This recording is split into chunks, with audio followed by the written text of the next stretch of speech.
Guys, this is Aparajita from evidyarthi.in और आपका अप्पू की पाठशाला में भी बहुत बहुत बहुत ज़्यादा स्वागत है। उम्मीद है सब बिल्कुल अच्छा करो, बिल्कुल ठीक, तंदुरुस्त हेल्दी शेल्दी सब हो, जैसे आप जानते हो मैं क्या क्या बोलती हूँ। तो भाई आपका चैप्टर कौन सा चल रहा था? भाई चैप्टर था आपका chapter number 3, how the state government works.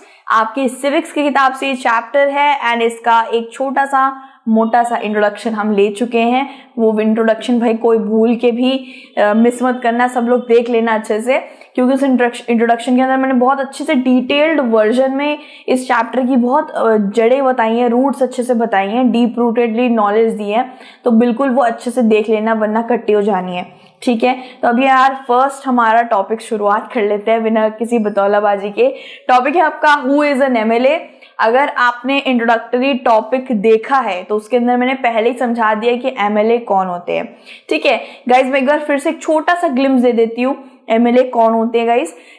Constituency, ये वर्ड आपने सुना ही होगा, कॉन्स्टिट्यूएंसी मतलब एक एरिया, जैसे शहादरा हो गया, गांधीनगर हो गया, कश्मीरी गेट हो गया, एक एरिया है ना ये।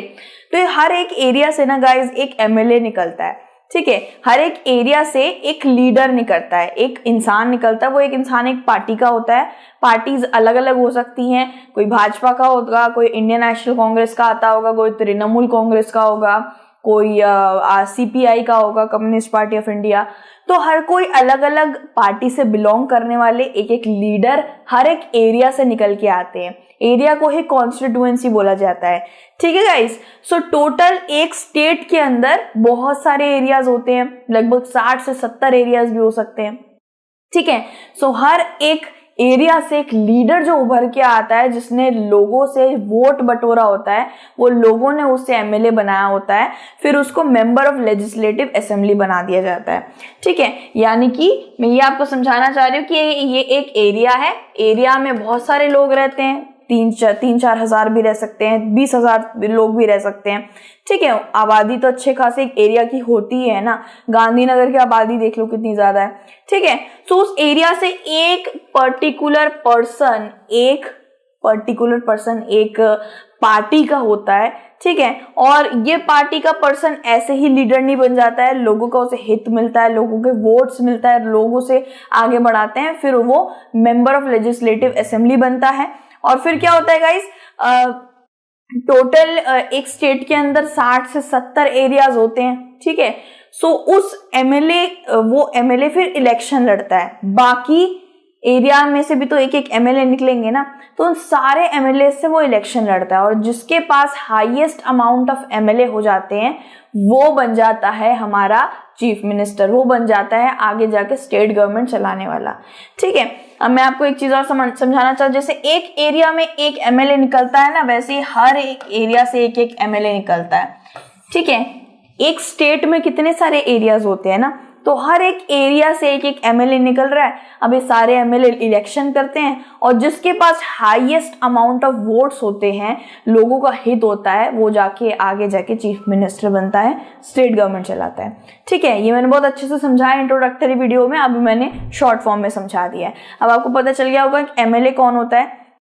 अब गाइज, अगर समझ लीजिए फॉर एग्जांपल आपको कोई भी प्रॉब्लम है, डायरिया का इशू है, या फिर आपके कॉलोनी के अंदर पानी नहीं आ रहा है, या फिर आपके कॉलोनी में बहुत बड़ा एक केस हो गया मर्डर का, क्या आप उसके लिए डायरेक्ट चीफ मिनिस्टर के पास जाएंगे, या उसके लिए डायरेक्ट आप प्राइम मिनिस्टर के पास जाएंगे?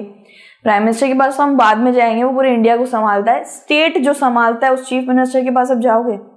अब शायद कोई मेरे मंचकिन्स बोल रहे होंगे, हाँ मैम, स्टेट की प्रॉब्लम है तो स्टेट के चीफ मिनिस्टर के पास ही जाएंगे ना, और किसके पास जाएंगे?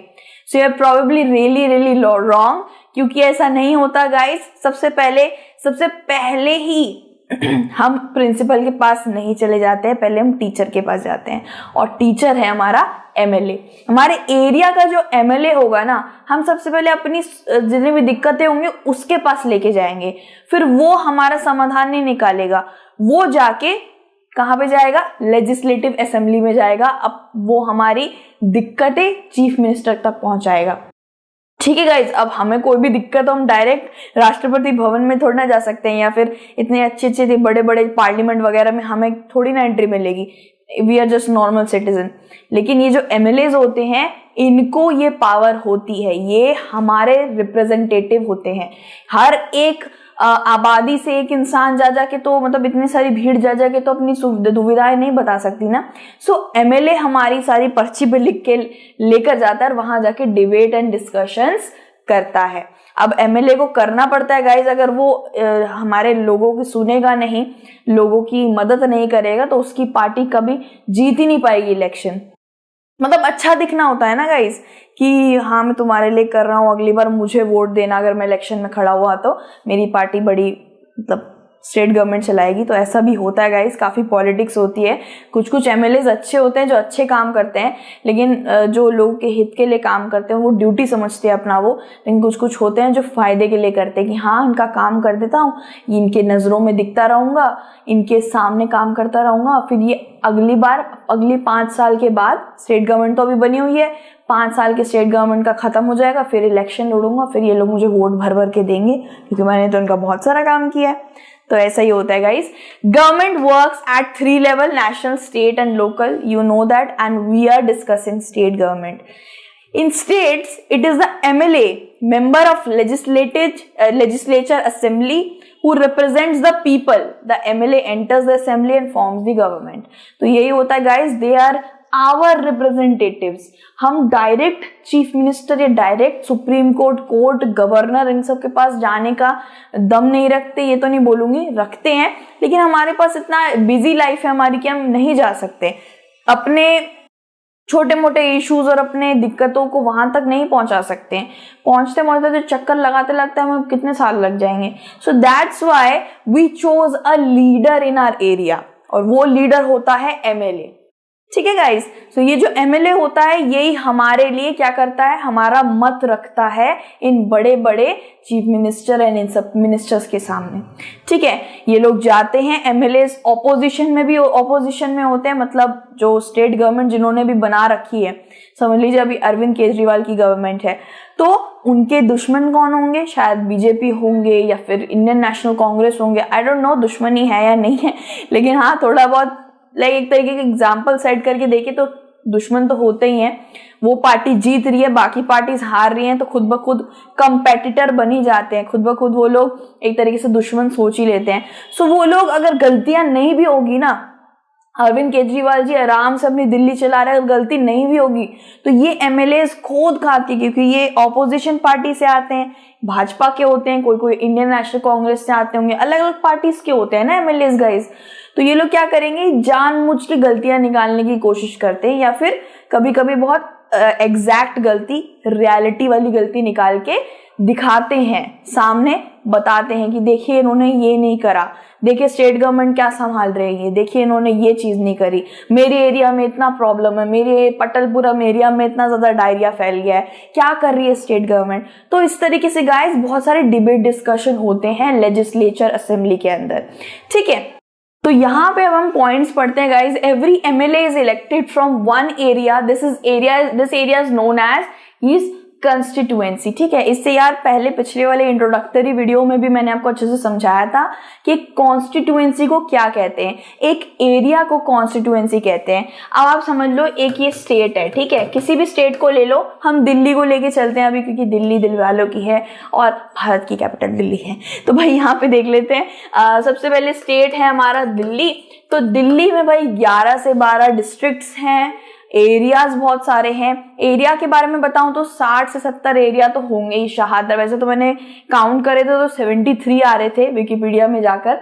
सो शाहदरा, गांधीनगर, कश्मीरी गेट, चांदनी चौक, ये सब छोटे छोटे ना एरियाज हैं, छोटे तो नहीं वैसे काफी बड़े एरियाज है, काफी अच्छा खासा पॉपुलेशन रहता है यहाँ पे। सो दीज आर एरियाज जहां से एक एक एमएलए उभर के आता है। ठीक है, हर एक एमएलए आता है। तो समझ लीजिए चांदनी चौक में प्रॉब्लम हो गई है पानी की, शॉर्टेज हो गई है पानी की। अब वहां के लोग इकट्ठा होकर चीफ मिनिस्टर के पास तो नहीं पहुंच पाएंगे ना, क्योंकि वो चीफ मिनिस्टर है, बहुत ज्यादा ही मतलब रेसिडेंस में रहते होंगे अपने, या फिर उनको काफी काम होगा। तो हमारी प्रॉब्लम कैसे जाएगी उनके पास, हम अपने व्यूज और डिमांड कैसे वहां तक पहुंचाएंगे। So that's why guys we chose an MLA. हम एक एमएलए चूज करते हैं जो हमारे सारे आइडियाज वगैरह वहां तक पहुंचाते हैं। ठीक है guys, so this is my total समझदारी। ओ माय गॉड, मैं क्या क्या कह रही हूँ तो भाई this is my point that मैं आपको बताना चाहती हूँ कि एमएलएस क्या काम करते हैं। एमएलएस हमारे रिप्रेजेंटेटिव होते हैं, हमारे एजेंट टाइप होते हैं जो हमारी सारी चीजें वहां तक पहुंचाते हैं। सो हम लोग नेक्स्ट पॉइंट को देखते हैं guys. A political party whose MLAs wins more than half the number of constituencies in the state gets the majority. The political party is called the ruling party. अब क्या होता है गाइस, एरियाज जैसे मैंने आपको बताया, एक स्टेट एक राज्य के अंदर 60 से 70 एरिया तो होते ही होते हैं।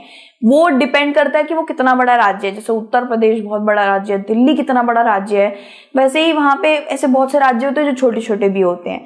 ठीक है, सो इट डिपेंड्स कि राज्य कितना बड़ा है साइज में, उस हिसाब से उसमें एरियाज होते हैं। ठीक है, तो हम दिल्ली को ले रहे हैं तो दिल्ली काफी बड़ा राज्य है और वहां पे यहाँ पे क्या लिखा हुआ कि एक पॉलिटिकल पार्टी जिसका एमएलए, ठीक है, जिसका एमएलए सबसे ज्यादा नंबर ऑफ एरियाज को जीत लेता है, मतलब हर एक एरिया से उसके पास वोट आ रहे हैं। समझ लीजिए मैं गांधीनगर में हूँ और शाहदरा, कश्मीरी गेट, ये वो हर जगह से मेरे पास वोट ही वोट आए जा रहे हैं। बहुत हाईएस्ट नंबर पे मेरे पास कॉन्स्टिट्यूएंसीज हो गई हैं। ठीक है, समझ लीजिए दिल्ली के अंदर अगर 70 कॉन्स्टिट्यूएंसी है और मैं अपने एक एरिया से मैं लीडर खड़ी हुई हूँ। ठीक है, मैं समझ लीजिए गांधीनगर से ऐसे करके लीडर खड़ी हुई हूँ और 70 मतलब 69 कॉन्स्टिट्यूएंसीज मेरे आसपास हैं, तो सारी की सारी एरिया के लोग मुझे वोट दे जा रहे हैं। मतलब टोटल मेरे पास पूरे के पूरे 70 या फिर आप कह सकते हो 50 से 60 तक कॉन्स्टिट्यूएंसीज, इतनी सारी कॉन्स्टिट्यूएंसी यानी कि एरियाज के मेरे पास वोट ही वोट आए जा रहे हैं। सो जो सबसे ज्यादा नंबर ऑफ एरियाज को जीत लेता है वो क्या बनता है, चीफ मिनिस्टर बनता है। और क्या, स्टेट गवर्नमेंट में काम करता है यार, स्टेट गवर्नमेंट का हिस्सा बन जाता है। वही बात है। और वो जो पार्टी होती है ना, वो एरीगेरी पार्टी नहीं कहलाती है, वो रूलिंग पार्टी कहलाती है। ठीक है, ऐसे तो कभी देखा ही नहीं गया कि 70 कॉन्स्टिट्यूएंसी है, मतलब 70 एरिया है तो 70 में से 70 जीत लिए, ऐसा शायद ही कभी हुआ हो। लेकिन हाँ, समझ लीजिए किसी ने 11 जीते, किसी ने 12 जीते, किसी ने 33 जीत लिए और किसी एक पार्टी ने 45 जीत लिए। तो इनमें से सबसे बड़ा नंबर कौन सा है? यही वाला है ऑब्वियसली 45। तो जीता कौन? यही जीता, क्योंकि इसको 70 में से 45 एरियाज ने इसको वोट दिया है। 45 एरियाज इसके अंडर आना चाहती हैं। सो ऐसे ही होता है गाइस। इसी तरीके से जिसको सबसे ज्यादा नंबर ऑफ एरियाज मिल जाते हैं स्टेट के अंदर, वो ही एक मेजॉरिटी कहलाती है। उसी को मेजॉरिटी ऑफ वोट से जीता जाने वाली पार्टी कहा जाता है और फिर उस पार्टी को रूलिंग पार्टी का नाम दे दिया जाता है कि भाई ये तो रूल कर रही है, राज करने वाली पार्टी, रूलिंग पार्टी। और जो सेकंड आती है, अब इनमें से सेकंड कौन दिख रही है आपको? 33। ये इसके बाद सेकंड मोस्ट मेजॉरिटी वाली पार्टी है, तो उसको क्या नाम दे दिया जाएगा? Major oppositional party. Major oppositional party. ठीक है, कि अगर इसकी सत्ता कभी गिरी 45 वाले की, अगर थोड़ी रूलिंग पार्टी की थोड़ी बहुत दिक्कतें आई, कोई उसका ये हो गया वो हो गया, बदनामी हो गई, उसके किसी मिनिस्टर ने गाड़ी ठोक दी वगैरह, बहुत ऐसी चीजें होती हैं, तो इसके पास मौका रहता है फर्स्ट पे आने का। कैसे तैसे करके फर्स्ट पे आने का ट्राई करता है। और बाकी ये जो है 11, 12, 2, 3 वाले ये जो है ना, इनको कहते हैं ऑपोजिशन, नॉर्मल पार्टी, ऑपोजिशन। तो फर्स्ट वाले को कहेंगे जो जीतता है वो है रूलिंग पार्टी। सेकंड जो आता है, जैसे किसी रेस में सेकंड तो आता ही है कोई रनर अप, तो उसको क्या कहते हैं? उसको कहते हैं मेजर ऑपोजिशनल पार्टी। और जो बाकी जो लल्लू पंजू वोट लेके आए या फिर छोटे मोटे एरियाज कोई जीता है, 1, 2, 11, 12 जीता है, उनको कहते हैं ऑपोजिशन। ठीक है, अब जैसे आप जानते हो गाइस, चांदनी चौक भी एक एरिया है, ये भी एक कॉन्स्टिट्यूएंसी है। एरिया को ही कॉन्स्टिट्यूएंसी कहते हैं। ठीक है, सो गाइज आपको पता ही है, मैंने भी किसकी फोटो दिखाई, अरविंद केजरीवाल जी की। यही अभी दिल्ली में सीएम है। इट मीन्स इन्होंने बहुत मेहनत करके वोट जीते हैं, इन्होंने बहुत सारे एरियाज को जीता है। अगर 70 दिल्ली में एरिया है तो इन्होंने 65 या 60 तक जीता है, तभी रूलिंग पार्टी का करार मिला है। ठीक है, बहुत मेहनत करनी होती है वैसे भी पॉलिटिक्स में। So all the other members are called the opposition. बाकी जो लाते हैं 11, 12, उनको क्या कहते हैं? ऑपोजिशन कहते हैं। N MLA is a member of the legislative assembly and he is elected by the people. In this way he represents people. So यार MLA जो नहीं जीतते हैं, जो एक एक एरिया के, मतलब एरिया के तो है ना वो अपने हीरो, वो भले ही गवर्नमेंट नहीं बना पाए आगे, भले वो बहुत सारे एरियाज को जीत नहीं पाए, पर अपने एरिया के तो है ना वो हीरो। उनके एरिया वालों ने उनको हीरो बनाया है, MLA बनाया है ना, एक लीडर बनाया है।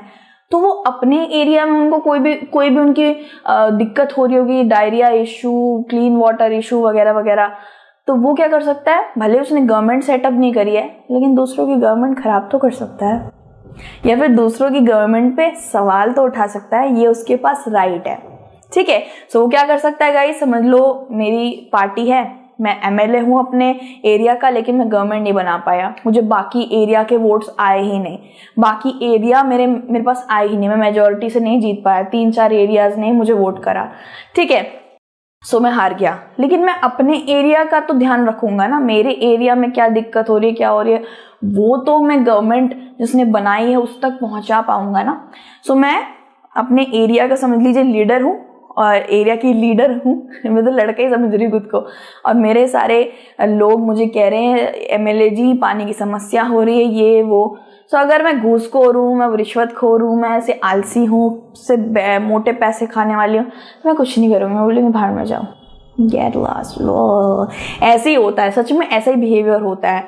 ठीक है, रेजिडेंस मिल जाएगा, अच्छा घर मिल जाएगा, तो मैं गरीबों को क्यों पूछूंगी, ऐसे होते हैं कुछ खटमल जैसे, लेकिन बाकी सारे ऐसे नहीं होते हैं। ठीक है, सब ऐसे नहीं होते हैं, लेकिन मैं सुनूंगी अच्छा क्लीन वाटर नहीं है मेरे एरिया में, अच्छा डायरिया का इशू है, ठीक है मैं कुछ करती हूँ, तो उसके बाद मैं क्या करूंगी, सब लिखूंगी, डिबेट बनाऊंगी, डिस्कशन जो भी है मैं सब कुछ बनाऊंगी, and then I will go to the legislature assembly, मैं पहुंचूंगी असेंबली में, और फिर मैं स्टेट गवर्नमेंट जिसने भी बनाई होगी, जिसने भी मिनिस्टर ने बनाई होगी, मैं उसको बोलूंगी कि आप क्या कर रहे हो, क्या गवर्नमेंट बनाई है आपने, मेरे एरिया में ये नहीं है वो नहीं है, मैं उस पर इल्जाम लगा सकती हूँ, मैं उसको बैकफायर कर सकती हूँ, वो भी मुझे बैकफायर कर सकता है कि नहीं आप गलत समझ रहे हैं, हमने ये करा है वो करा है। ठीक है, सो इसी तरीके से चलता है गाइज, वो डिबेट डिस्कशन वाला भी एक टॉपिक है, उसमें आपको अच्छे से समझ आ जाएगा कि लेजिस्लेटिव असेंबली में डिबेट डिस्कशन कैसे होती है between the state government and the MLAs, ठीक है, जो जीते नहीं होते।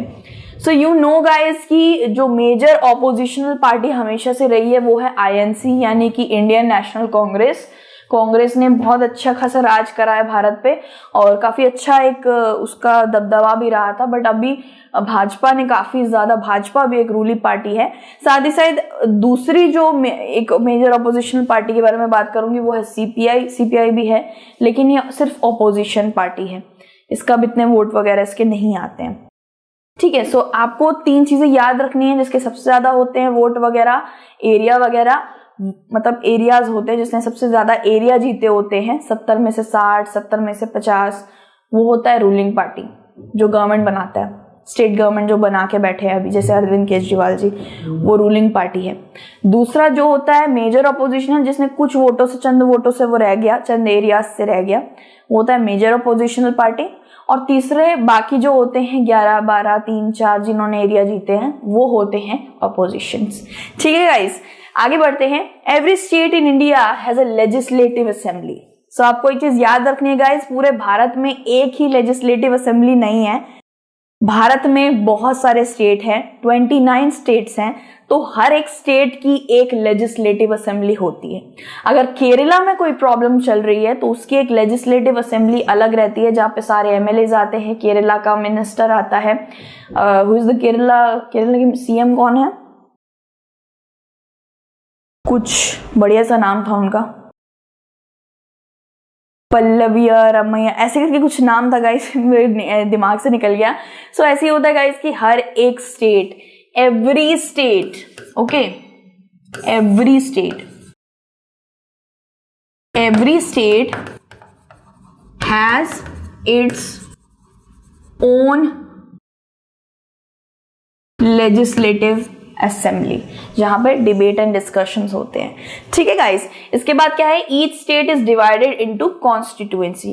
स्टेट हर एक स्टेट में एक लेजिस्लेटिव असेंबली है जहाँ पे प्रॉब्लम, डिस्कशन, डिबेट ये सब देखा जाता है।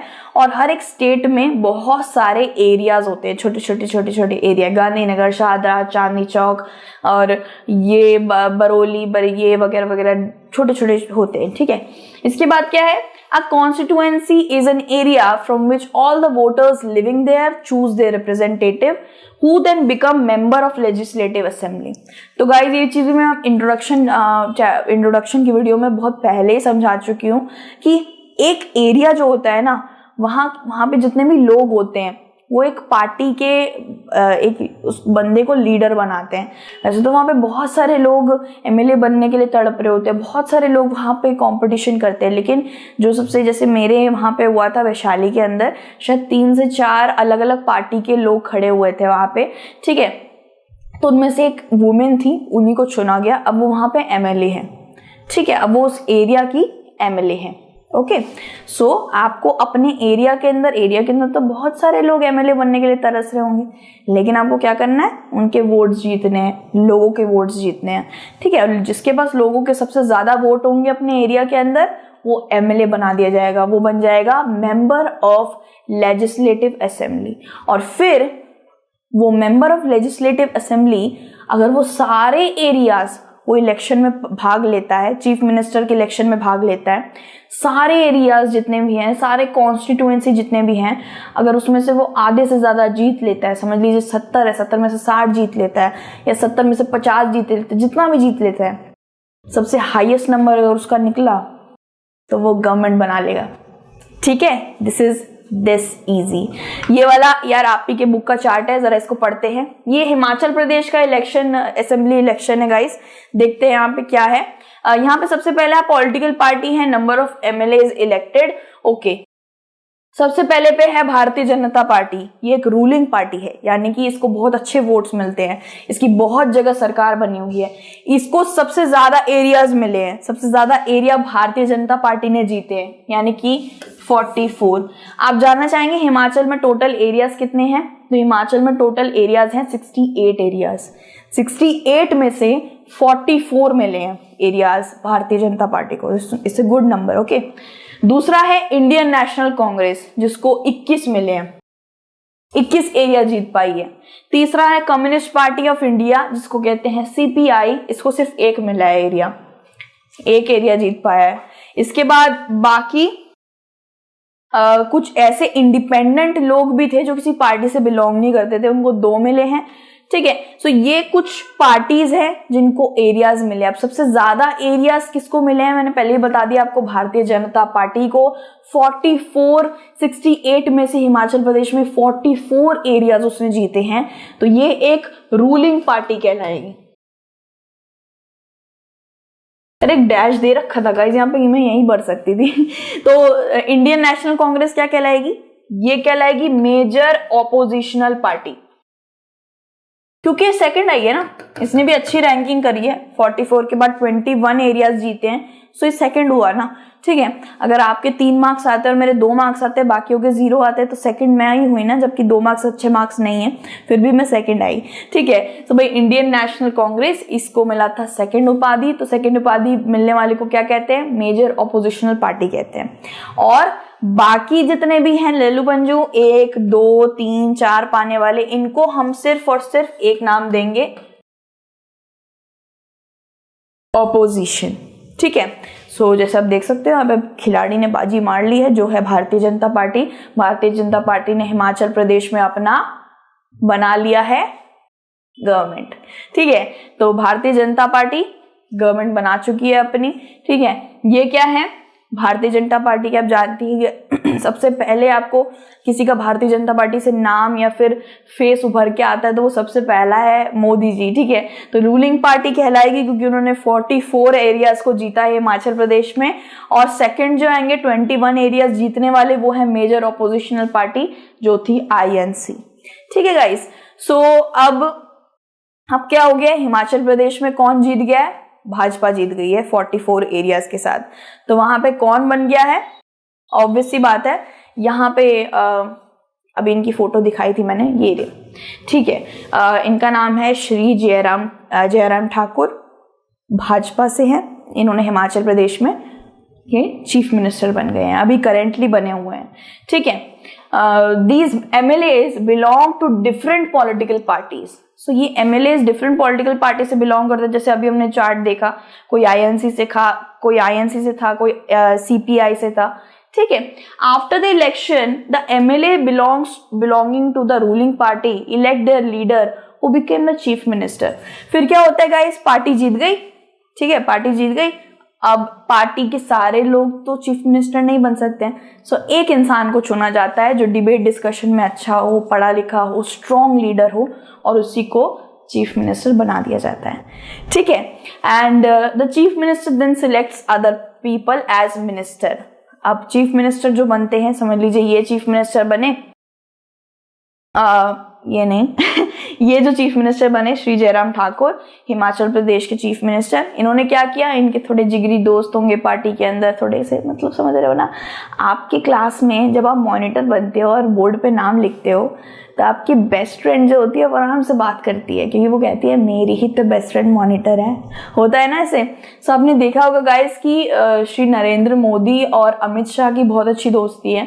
सो अमित शाह, मैं ये नहीं कहूँगी कि वो अपनी मेहनत से नहीं बने होम अफेयर्स के मिनिस्टर, लेकिन हाँ वो मोदी जी के साथ थे, वो बहुत अच्छी दोस्ती थी, इसलिए वो भी बहुत जल्दी मिनिस्टर बन पाए, ठीक है। अदरवाइज मेहनत तो सारे मिनिस्टर्स ही करते हैं, वोट वगैरह खरीदने नहीं जा सकते guys. The chief minister then selects other minister. फिर जो चीफ मिनिस्टर बन जाता है, जैसे श्री जयराम ठाकुर बने, फिर बाकी लोगों को मिनिस्टर्स बना सकते कि तुम ये डिपार्टमेंट संभालोगे, तुम ये डिपार्टमेंट संभालोगे, तुम ये डिपार्टमेंट संभालोगे, ठीक है। The governor of the state appoints the chief minister and other minister. और जैसे मैंने आपको शुरुआत में इंट्रोडक्शन में बता दिया था गाइस कि स्टेट गवर्नमेंट के अंदर 3 मेन खिलाड़ी होते हैं। पहला है गवर्नर, दूसरा है कैबिनेट ऑफ मिनिस्टर्स जो छोटे छोटे डिपार्टमेंट संभालते हैं, और तीसरा है अरविंद केजरीवाल जी कह रही हूँ, तीसरा है चीफ मिनिस्टर।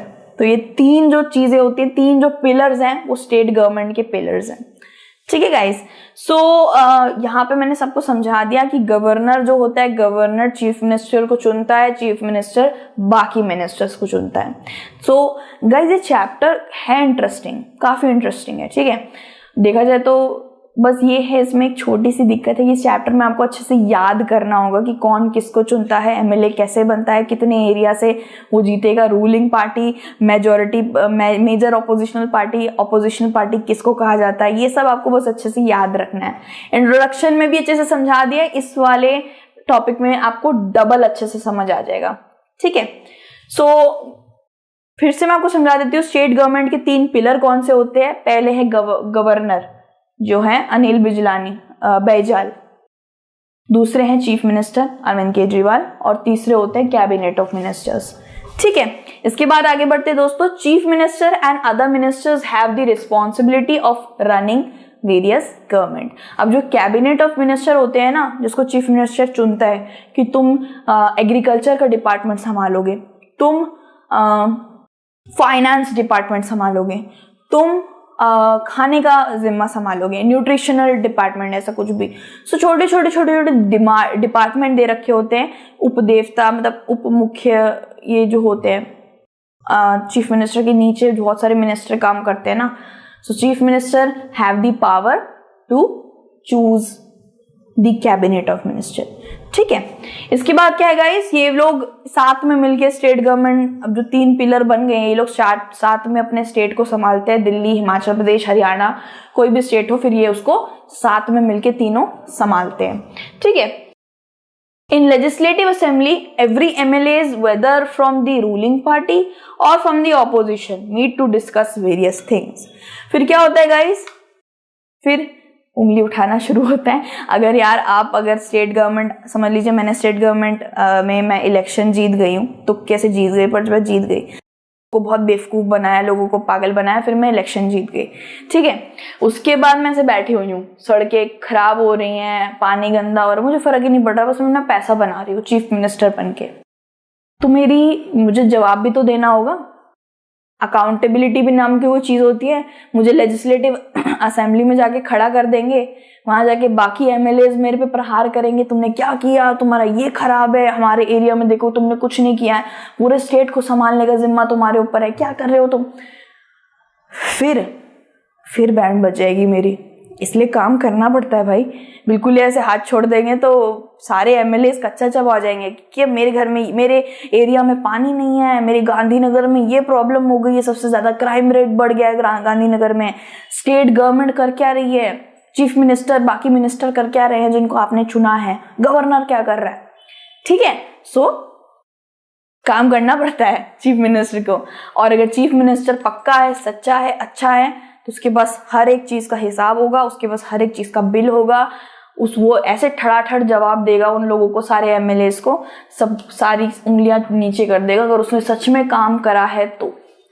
ठीक है, सो भाई पॉलिटिक्स सच में भाई बहुत बुरा खेल है। मैं ये तो नहीं बोलूंगी पॉलिटिक्स बुरा है, लेकिन हाँ बहुत चीजें समझ के जान परख के। आप सोचते हो ना पॉलिटिक्स में ऐसे ही घुस जाते हैं, नहीं, पॉलिटिक्स में बहुत दिमाग चलाना पड़ता है। ठीक है, जैसे अभी हम एक चैप्टर पढ़ाने में हमने इतना सारा दिमाग चला लिया। ठीक है, सो यार दूसरी जो वीडियो आएगी वो है a debate in the legislative assembly. तो यहाँ पे थोड़ा सा गर्मा गर्मी का माहौल होने वाला है। मैं एक एक एमएलए की एक्टिंग करूंगी और फिर डिस्कशन डिबेट करेंगे। ठीक है, सो मेरी एक्टिंग को देखने जरूर, मेरी एक्टिंग को तो नहीं, ये टॉपिक देखने जरूर आ जाना दूसरी वीडियो के अंदर। Coming soon with another video देखो, वीडियो कभी कभी तोतलापन आ जाता है, सॉरी फॉर दैट, आपको भी आता होगा। सो दूसरी वीडियो में मिलते हैं। मैं पानी वानी पी लेती हूँ, कुछ खा पी लेती हूँ, आप भी खा लो यार, भूख नहीं लगी आप लोगों को। और टेंशन बिल्कुल मत लेना है, चैप्टर बहुत ईजी है, बहुत बढ़िया है। अगर आप मैम के साथ बाकी सारे टॉपिक्स भी देख लो तो कोई टेंशन नहीं है। पॉलिटिक्स चलो दूसरी वीडियो में मिलते हैं। Till then take care, God bless you and bye.